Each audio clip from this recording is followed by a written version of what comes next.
Hello friends, I am Sumit Goyal, a teacher of mathematics. आइए start कर रहे हैं। हमारा जो चैप्टर चल रहा है मैट्रिसेस, उसमें आज हम करेंगे डिटर्मिनेंट, कोफैक्टर, एडजॉइंट और इनवर्स कैसे निकालते हैं हम 3x3 मैट्रिसेस का, ये सीखेंगे। आपने 2x2 मैट्रिसेस का सीखा था लास्ट लेक्चर में, आज हम सीखेंगे 3x3 मैट्रिसेस का। तो मैं एग्जांपल से ही समझा रहा हूं आपको, उसी से सारी चीजें बिल्कुल क्लियर हो जाएगी। तो देखिए, सबसे पहले डिटर्मिनेंट जैसा जैसा हम 2x2 मैट्रिसेस में करते थे, इनवर्स निकालने के लिए, कोफैक्टर निकालने के लिए, एडजॉइंट निकालने के लिए, डिटर्मिनेंट निकालने के लिए जो सिंबल यूज करते थे, जो प्रोसेस यूज करते थे, वही प्रोसेस हमें यहाँ करनी है। लेकिन बस थोड़ा सा चेंज होगा, क्योंकि अब मैट्रिसेस 3x3 की है, उसकी वजह से थोड़ी थोड़ी चीजें बदलेंगी। तो बाकी वैसे प्रोसेस लगभग सेम रहेगी और नोटेशन भी सेम रहेगी। अब देखिए, सबसे पहले डिटर्मिनेंट ऑफ ए, आपको पता है हम ऐसे शो करते हैं किसी भी मैट्रिक्स का डिटर्मिनेंट को हम इस तरीके से, यानी मैट्रिक्स का नाम लिखकर उसके आगे भी एक लाइन ड्रॉ कर देते हैं, वर्टिकल लाइन, और पीछे भी, जिसे हम बोलते हैं डिटर्मिनेंट ऑफ दिस मैट्रिक्स, यानी डिटर्मिनेंट ऑफ ए। ए है तो ए मैट्रिक्स, डिटर्मिनेंट बी मैट्रिक्स है तो हम कहेंगे डिटर्मिनेंट ऑफ बी मैट्रिक्स, ए की जगह बी लिख देंगे। अब देखिए यहाँ पर, यानी कि यहाँ पर भी, ये मैंने आपको जैसे बताया था, ये मैट्रिक्स है। अगर ये हमारी एक कर्व मुड़ी हुई है, कर्व है, तो अगर ये मुड़ी हुई है तो इट मींस ये ब्रैकेट के फॉर्म में है तो ये मैट्रिक्स है। और जब ये हमारी वर्टिकल लाइन की फॉर्म में आ जाती है, स्ट्रेट वर्टिकल लाइन हम लगा देते हैं, तो ये शो करती है डिटर्मिनेंट को। तो ये हमारा, यानी अब हम इस चीज का क्या निकाल रहे हैं, डिटर्मिनेंट निकाल रहे हैं। अब डिटर्मिनेंट निकलता कैसे है, देखिए बिल्कुल सिंपल सा है, ध्यान से देखेंगे।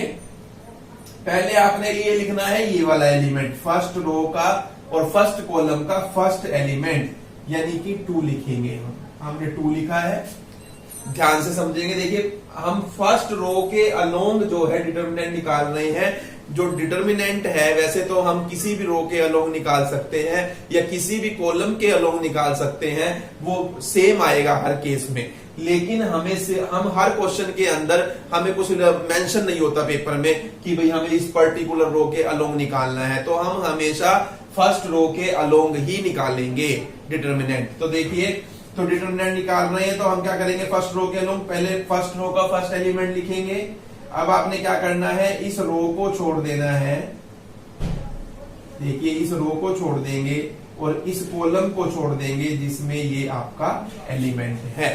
तो हमने देखिए ये एलिमेंट लिखा और इस एलिमेंट की रो को छोड़ दिया और इस एलिमेंट के कॉलम को छोड़ दिया। बाकी आपके पास 4 एलिमेंट बचेंगे, इनका आपने डिटर्मिनेंट लेना है और वो यहाँ पर मल्टीप्लाई करना है। यानी कि यहाँ आप लिख सकते हैं 2 आएगा, उसके बाद हम डिटर्मिनेंट लेंगे किसका, 117 माइनस 2 का, और ये आपको लेना आता है, वो हम अगले स्टेप में लेंगे। अभी पूरी नहीं हुई है प्रोसेस, अभी एक यानी कि एक पार्ट हुआ है हमारी प्रोसेस का। उसके बाद देखिए आपने क्या करना है, उसके बाद उसके बाद फर्स्ट रो जो ली हुई है हमने, इसका सेकंड एलिमेंट लिखना है। सेकंड एलिमेंट लिखना है, लेकिन आपने अब यहाँ ये बात ध्यान रखनी है, अगर ये यहाँ पर ये जो हमारा एलिमेंट है ये पॉजिटिव है तो आप यहाँ नेगेटिव लेंगे, और अगर यहाँ नेगेटिव है तो आप यहाँ पॉजिटिव लेंगे। ये बात आपको विशेष तौर पर ध्यान रखनी है, स्पेशली ध्यान रखनी है कि जब हम बीच वाला एलिमेंट लेंगे तो अगर ये पॉजिटिव है तो नेगेटिव लेना है, और अगर नेगेटिव है तो पॉजिटिव लेना है। अब क्योंकि ये पॉजिटिव है इसलिए मैंने यहाँ पर नेगेटिव लिया है। यहाँ पर सेम लेना है, यहाँ पर जैसा है वैसा ही लेना है। अब देखिए, जब अब हम ये लिख लेंगे तो हमें ये एलिमेंट जिस रो में है उसे छोड़ देना है, और जिस कॉलम में है, ये देखिए अभी इस कॉलम में है तो इस कॉलम को छोड़ देना है। आपके पास फिर 4 एलिमेंट बचेंगे, आपको इन 4 एलिमेंट का डिटर्मिनेंट यूज करना है। तो ये हम इसका डिटर्मिनेंट यूज करेंगे मल्टीप्लाई में -1 के, ये हमने यहाँ पर लिख दिया इस तरीके से। अब आपको लास्ट एलिमेंट लेना है और विद सेम साइन लेना है, यानी जैसा इसका साइन है वैसा ही लेंगे। अगर प्लस का है तो प्लस लेना है, माइनस का है तो माइनस का लेना है। तो अब ये प्लस का 2 है तो हम प्लस का 2 ही लेंगे, अगर ये माइनस का 2 होता है तो हम माइनस का 2 लेते हैं। यानी कि फर्स्ट और थर्ड एलिमेंट में साइन एस्टीज लेने हैं, जैसा एलिमेंट का साइन है वैसा ही लिया जाएगा, सिर्फ बीच वाले केस में साइन अपोजिट लिया जाएगा एलिमेंट का। अगर वो प्लस का है तो माइनस का लेंगे, और अगर माइनस का है तो प्लस का लेंगे। तो ये ध्यान रखना है। अब क्या करेंगे, देखिए अब हम 2 पर आ गए हैं, तो हमें क्या करना है, अब हम 2 वाली रो को छोड़ देंगे। अब रो तो यही है हर केस में, क्योंकि चाहे मैं ये एलिमेंट लूं, ये लूं, लेकिन कॉलम बदल जाता है बार बार। अब 2 इसकी बात कर रहे हैं, तो अब हमारा कॉलम बन गया ये। अब 4 एलिमेंट जो बचे हैं, हम इनका क्या लेंगे, डिटर्मिनेंट लेंगे। तो देखिए 3 1 -1 7। अब बिल्कुल इजी है, अब आप कर सकते हैं। तो देखिए 2, ये हमने कल सीखा था, -2 -7 डिटर्मिनेंट निकालना, इसकी मल्टीप्लाई इससे होगी, माइनस का साइन लगाकर इसकी इससे होगी। और उसके बाद ये -1, 3 2 जा -6, माइनस का साइन हम लगाएंगे और -1 को 1 से करेंगे, -1 आएगा, जिसकी वजह से ये +1 हो जाएगा। अब ऐसे ही यहाँ पर +2, यहाँ पर 7 3 जा 21 आएगा, माइनस का साइन लगाएंगे, -1 को 1 से मल्टीप्लाई करेंगे, -1 आएगा, एक माइनस पहले से है जिसकी वजह से ये +1 हो जाएगा, यानी इसकी इससे, इसकी इससे। ये सब मैंने आपको 2 × 2 का सिखाया हुआ है। अब देखिए अब यहाँ पर क्या जाएगा, 2, ये हो जाएगा आपका -9, ये -1, -6 + 1 -5 +2, और ये हो जाएगा आपका 22, ये हो जाएगा आपका। अब ये मल्टीप्लाई करने हैं, आपको ध्यान देना है, कभी इनको माइनस कर दो आप, तो 2 9 जा -18, ये हो गया 5 1 जा 5, माइनस माइनस होता है आपका प्लस, और 22 2 जा 44 प्लस का, तो ये आपका बनेगा देखिए -18 + 44 में 5 अगर हम ऐड करते हैं तो 49, यानी 4 प्लस माइनस माइनस करेंगे। अब 9 - 8 1 4 - 1 3, और साइन आपका बड़े डिजिट का, बड़ा डिजिट 49 है जो पॉजिटिव है, तो यानी कि हमारा जो डिटर्मिनेंट आया है इस मैट्रिक्स का वो क्या आया है, 31 आया है। तो और ये क्या आया है, नॉट इक्वल टू 0 आया है। इस बात पर हमें जरूर ध्यान देना है कि हमारा जो डिटर्मिनेंट आया है वो 0 आया है या नॉट इक्वल टू 0 आया है, वो मैं आपको पहले ही बता चुका हूं। क्यों, अगर डिटर्मिनेंट A 0 आ जाता है तो हमारी मैट्रिक्स सिंगुलर हो जाती है, और सिंगुलर होने के बाद उसका इनवर्स एग्जिस्ट नहीं करता। और अगर हमारा डिटर्मिनेंट 0 नहीं आता तो इसका मतलब हमारी मैट्रिक्स नॉन सिंगुलर है और उसका इनवर्स एग्जिस्ट करेगा। तो ये मैं बात आपको 2 × 2 मैट्रिक्स में बता चुका हूं, सेम ये वही वाली बात है। तो ये हमने देखिए हमने क्या किया है, डिटर्मिनेंट निकाला है। तो डिटर्मिनेंट के बाद देखिए हम चलते हैं अब कोफैक्टर्स की तरफ। कोफैक्टर्स कैसे निकालेंगे हम, अब हम निकालने लगे हैं कोफैक्टर्स।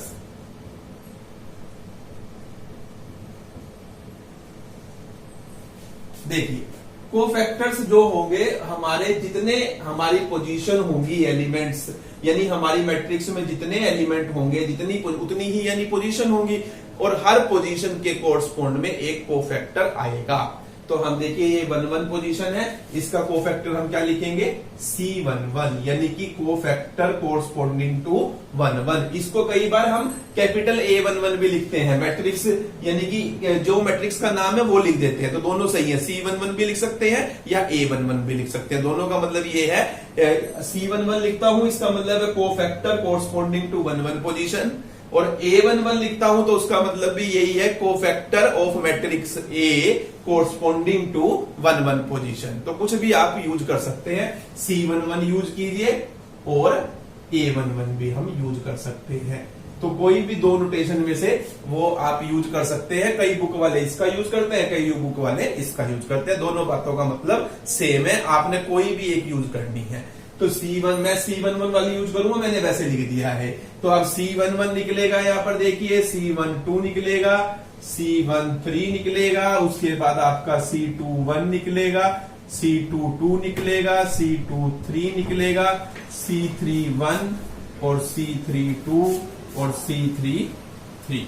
ये क्योंकि इतनी सारी पोजीशन है, 21 22 23 31 32 33 11 12 13, तो हर जितनी भी पोजीशन है उसके कोरस्पॉन्ड में आपका क्या आएगा, एक कोफैक्टर आएगा। कोफैक्टर के लिए आप देखिए सबसे पहले आपको लगाना होता है साइन। साइन लगाइए, यानी कि अगर इन दोनों सफिक्सेस हैं जो ये इवन है तो आपको प्लस लगाना है, और अगर ये ओड है तो माइनस लगाना है। तो यहाँ पर देखिए ये आपका plus minus plus minus plus minus और प्लस ये लगेगा। उसके बाद देखिए आप, उसके बाद आपको क्या करना है, ये वाली प्रोसेस जो अभी हमने की है कि आप देखिए 1 1 पोजीशन पर निकालना है तो 1 1 वाली रो को छोड़ दीजिए, 1 1 वाले कॉलम को छोड़ दीजिए, फिर सुनिए 1 1 वाली रो को छोड़ दीजिए, 1 1 वाले कॉलम को छोड़ दीजिए। आपके पास 4 एलिमेंट बचेंगे, इनका डिटरमिनेंट आपको लेना है। यहां पर आपके बचते हैं 1 1 7 -2 ये बचेगा। उसके बाद A12 पोजीशन के लिए 1 2 वाली पोजीशन पर जाइए, इस एलिमेंट की रो को छोड़िए, इस एलिमेंट के कॉलम को छोड़िए, आपके पास बचते हैं 4 एलिमेंट जो बचते हैं 3 1 -1 -2। तो ये हमने लिखा है। अभी सोल्व बाद में कर लेंगे। अभी देखिए अब इसी तरीके से A13 13 हमारा ये एलिमेंट है, इसकी रो को छोड़ दीजिए, इसके कॉलम को छोड़ दीजिए, आपके पास ये 4 एलिमेंट बचेंगे जो क्या क्या बचे हैं 3 1 -1 7। और एक्चुअल में देखिए जो 1 1 1 2 और 1 3 आएंगे वो यही आएंगे आपके, ये तो ये यहां से आप डायरेक्ट भी लिख सकते हो और इनकी वैल्यू भी जो आई है वो भी हम डायरेक्ट लिख सकते हैं। जैसे अब हमने ये सोल्व किया हुआ है, ये देखिए 1 इसकी वैल्यू -9 आई है ये वाली, तो इसकी वैल्यू हमें सोल्व करने की जरूरत नहीं है, तो -9 आएगी और प्लस माइनस माइनस -9 ये बन जाएगा। इसकी वैल्यू आपकी जो आई थी -5 आई थी, एक माइनस ये पहले से है, ये -5 आएगी, ये +5 बन जाएगा। यानी कि 3 तो हम डायरेक्ट ही लिख सकते हैं क्योंकि हम उसको पहले से निकाल चुके हैं, बार बार निकालने की जरूरत ही नहीं है। और ऐसे ही इस तरीके से इसकी वैल्यू आप निकाल चुके हैं, प्लस ये है और इसकी वैल्यू भी +22 आई है, तो ये हमारा टोटल क्या बनेगा 22 बनेगा। तो ये देखिए ये हमारे 3 कोफैक्टर तो ऑलरेडी निकले ही होते हैं, हमें बार बार निकालने की जरूरत ही नहीं है।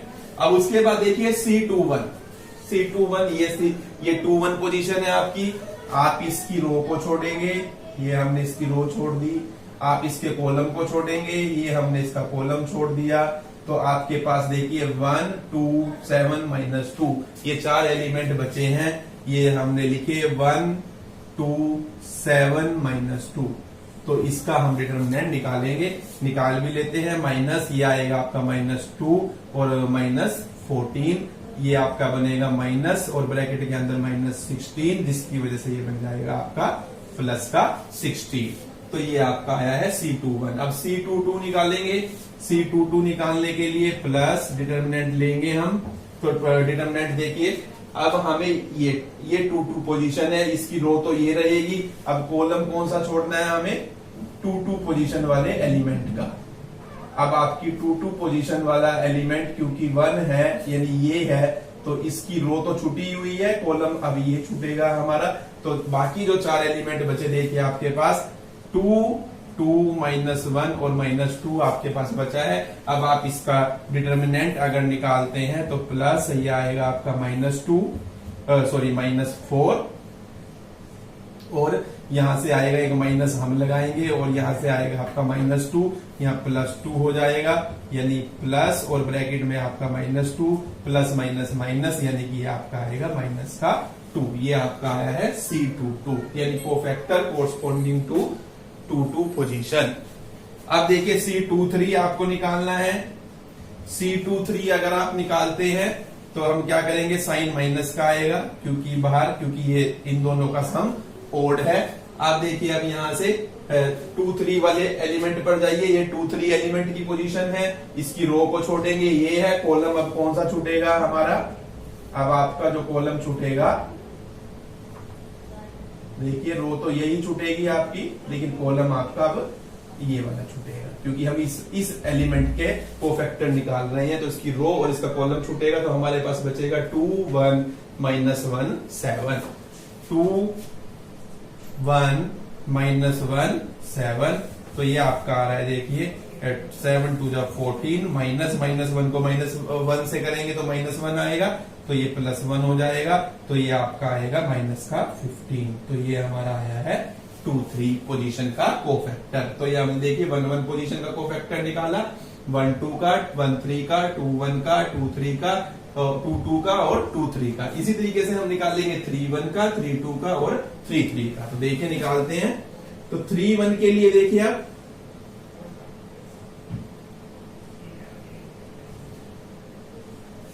3-1 पोजीशन, ये हमारी 3-1 पोजीशन है। अब हमारी फिर दोबारा से रो और कॉलम बदलेंगे। अब दोबारा से देखिए, अब ये हमें ये 3-1 पोजीशन है, इसकी रो छोड़नी है आपको। ये इसकी आपने रो छोड़ी और इसका आपने कॉलम छोड़ा है, ये वाला। तो देखिए आपके पास 4 एलिमेंट ये बचे हैं, 1 2 1 1 1 2 1 1। ये आपका आएगा प्लस और 1 -2, यानी कि ये टोटल बनता आपका -1। तो ये आपका आया है 3-1 के कोरस्पोंडिंग में कोफैक्टर। 3-2 का मीन्स इस वाले एलिमेंट की बात कर रहे हैं। अब 7 जो एलिमेंट है, यानी कि 3-2 पोजीशन का एलिमेंट है, इसकी रो छोड़ेंगे और इसका कॉलम छोड़ेंगे। तो इसका कॉलम ये है। अब देखिए आपके पास ये एलिमेंट बचे हैं 2 2 3 1। तो ये आपका बनता है माइनस पहले से ही है 2 -6, ये -4 आएगा और एक माइनस पहले से है, यानी कि आपका +4 यहां से आएगा। ये मैं राउंड कर रहा हूं, आपने नहीं करने हैं, ये तो सिर्फ मैं समझाने के लिए कर रहा हूं। आप ध्यान रखें कि भाई आपका फोकस रहे इनके ऊपर, भाई ये हमारे कोफैक्टर आए हैं। अब देखिए 3-3 पोजीशन ये है, इसकी रो छूटेगी और इसका अब कॉलम छोड़ेंगे हम।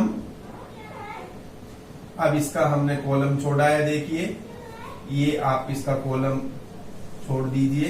तो ये देखिए यार 2 1 3 1 हमारा बचा है 2 1 3 1 और ये आया है आपका 2 -3, बाहर प्लस ही है तो 2 -3 आपका आएगा -1। तो ये हमारे सारे कोफैक्टर्स आए हैं। तो कई बार देखिए पेपर में माइनर्स भी निकालने के लिए कह देता है वो, हालांकि हमें इनवर्स निकालने के लिए माइनर्स की जरूरत नहीं होती, लेकिन अगर वो माइनर्स निकालने के लिए कहेगा तो हमको सी की जगह mm का यूज कर देना है। और क्या करना है, हमें ये बस बाहर वाले साइन को इग्नोर करना है। यानी यहां से आंसर डायरेक्ट आएगा -9, यहां से आंसर आएगा -5, यहां से आंसर आएगा 22, यानी जो ब्रैकेट के अंदर चीज है बस वो हमारे आंसर आएंगे, वो हमारे माइनर्स होंगे अगर कहता है वो निकालने के लिए, हालांकि वो कभी कहेगा नहीं आपको। तो उसके बाद कोफैक्टर्स निकालने के बाद हमारा आता है एडजॉइंट। तो आप देखिए एडजॉइंट ऑफ ए मैट्रिक्स क्या होता है। जैसे हमारे 2 × 2 मैट्रिक्स में मैंने आपको बताया था कि एडजॉइंट क्या होता है, जो हमारे कोफैक्टर्स आए हैं उनकी हम मैट्रिक्स बनाएंगे, यानी उनको उनकी पोजीशन पर रखेंगे। 1 1 पोजीशन का कोफैक्टर -9, 1 2 पोजीशन का कोफैक्टर 5, 1 3 का 22, 2 1 का 16, 2 2 का -2, 2 3 का -15, 3 1 का -1, 3 2 का 4, 3 3 का -1। ये मैट्रिक्स बनाई कोफैक्टर्स की और इसका ट्रांसपोज लेना है। ट्रांसपोज लेकर कोफैक्टर्स की मैट्रिक्स बनाकर ट्रांसपोज लेकर जो मैट्रिक्स आएगी, यानी रो कॉलम में चेंज हो जाएंगे। ये हमारे देखिए -1 4 -1। तो ये आपके देखिए ये जो मैट्रिक्स आई है ये क्या कहलाएगी, हमारा इस मैट्रिक्स ए का एडजॉइंट कहलाएगी। तो ये हमें एडजॉइंट हमने निकाला है, ये हम कह सकते हैं। उसके बाद लास्ट आता है हमारे पास इनवर्स। इनवर्स सिर्फ एक डायरेक्ट फार्मूला है। इनवर्स का फार्मूला क्या होता है, 1/डिटर्मिनेंट ऑफ ए एडजॉइंट ऑफ ए। सबकी वैल्यू आप निकाल चुके हो, यानी इनवर्स निकालने के लिए आपको डिटर्मिनेंट भी निकालना होता है, कोफैक्टर भी निकालने होते हैं, एडजॉइंट भी निकालना होता है, और उनको इस फार्मूले का यूज करके इनवर्स बन जाता है। सिंपल सा है, 1/31 क्योंकि डिटर्मिनेंट 31 आया है, और इनवर्स यानी कि एडजॉइंट जो मैट्रिक्स आई है -9 16 -1 5 -2 4 22 -15 -1। तो ये हमारा आया है इनवर्स। अगर आप इस 1/31 से हर एलिमेंट को मल्टीप्लाई अंदर करना चाहे कर सकते हैं, अगर इतना भी छोड़ना चाहे तो यहां भी इसको छोड़ सकते हैं। तो ये हमारी सारी प्रोसेस है कि हम किस तरीके से 3 × 3 मैट्रिक्स का डिटर्मिनेंट निकालेंगे, कोफैक्टर्स निकालेंगे, एडजॉइंट निकालेंगे और ए इनवर्स निकालेंगे। तो इस तरीके से हमें सब कुछ निकालना होता है। तो ये हमारी सारी प्रोसेस थी 3 × 3 मैट्रिक्सिस में। ये टर्म हमने डिफाइन की है, ये हर क्वेश्चन में आपकी लगभग कोई भी टर्म आपकी कहीं पे भी यूज हो जाएगी। तो बहुत इंपॉर्टेंट है ये। 2x2 मैट्रिक्स में भी हमने ये सब चीजें निकाली और 3x3 मैट्रिक्स में भी हमने ये सारी चीजें निकाली है, तो ये हमें डिटेल में पता होनी चाहिए।